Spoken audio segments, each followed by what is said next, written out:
魔兽猎狐犬小队是量产机甲，3名成员有高度相似的外观，但在细节上有不同的表现形式。3人的肩甲使用了不同的外观造型，小腿装甲的差别也比较明显，对应各自擅长的不同战斗方式。外甲的橙色和绿色点缀，通过紫光灯照射会有发光效果，部分深色涂装也能更好的体现装甲的轮廓和层次。在部分关节处有和主体色调区别较大的亮蓝色涂装，胸甲进气口也有少量金属色作为装饰。虽然在基础形态时的差别不大，但分为了标准型、破阵型和近战型的3人却拥有风格和外观完全不同的武器配置。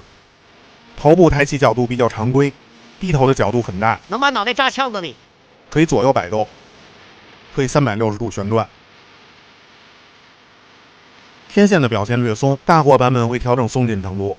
肩甲可以打开，可以整体抬起，肩关节有轻微的前后摆动，但是把内部关节拉长以后，可动范围会大幅增加。只不过静态摆放的时候空隙会显得有点大。大臂可以360度旋转，配合肩关节，平态可以达到比较夸张的180度。二头肌可以旋转，肘关节弯折可以超过90度。外装甲也会有小幅度的联动效果。手腕是球形关节，可以满足常规的可动。因为没有可动手指，所以附带了5组不同造型的替换手。胸口可以向前弯折，内部有嵌套零件，但很可惜液压杆没有联动效果。胸口也可以左右摆动，不过内侧没有更多的细节刻画。腰部旋转角度相对有限，因为零件造型的原因，会在一定角度就被卡住，千万不要硬掰。裙甲可以打开，3名成员的裙甲造型有所不同，所以对应的内侧刻画纹理也会有细节差异。前后裙甲根部有活动关节，侧裙甲可以向前后活动，大腿向前、向后、向侧面抬起的角度基本都是标准的90度。胯部关节可以下拉，增加腿长的同时，也可以适当提高大腿抬起的角度。大腿根部可以左右旋转，膝盖弯折分为上下2段，下段关节在活动时，内侧灰色盖板也会有小幅度的联动效果。同时，小腿后方的推进器也可以收起。脚掌抬起时，脚踝的液压杆会跟随活动。拆下装甲可以看得更清楚一些，后方的红色管路也会一起活动。脚踝装甲可以上下活动和轻微转动。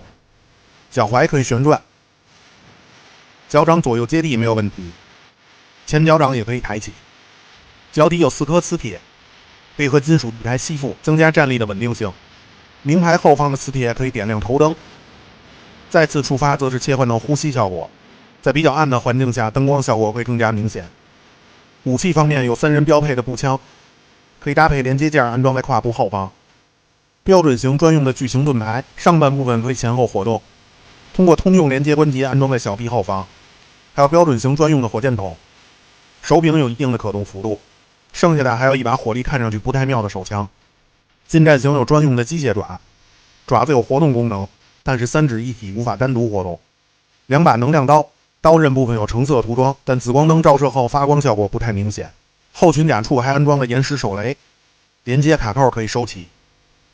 破阵型配备了专用的突击盾牌，有弯折的关节，但前方的破甲堆很可惜没有伸缩的功能。专用的棍子旋转非常顺畅，拆开后可以发现内部有钢珠揉成，还有一把巨型能量斧。同样的，紫光灯照射橙色部分时，发光的效果不太明显。支架是非常粗壮的蛇形支架，可以自由定位，通过顶部凸起和主体胯部结合，支持效果还是非常理想的。背包可以拆下安装填补件，但侧面看上去上半身的厚度会有些失调。背包的喷射口可以安装火焰特效件，用紫光灯照射有不错的发光效果，不过如果能内置灯光就更好了。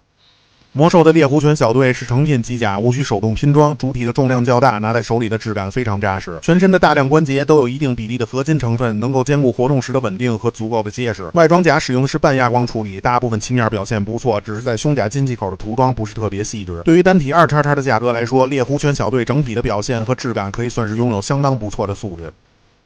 菜吧，该谁了？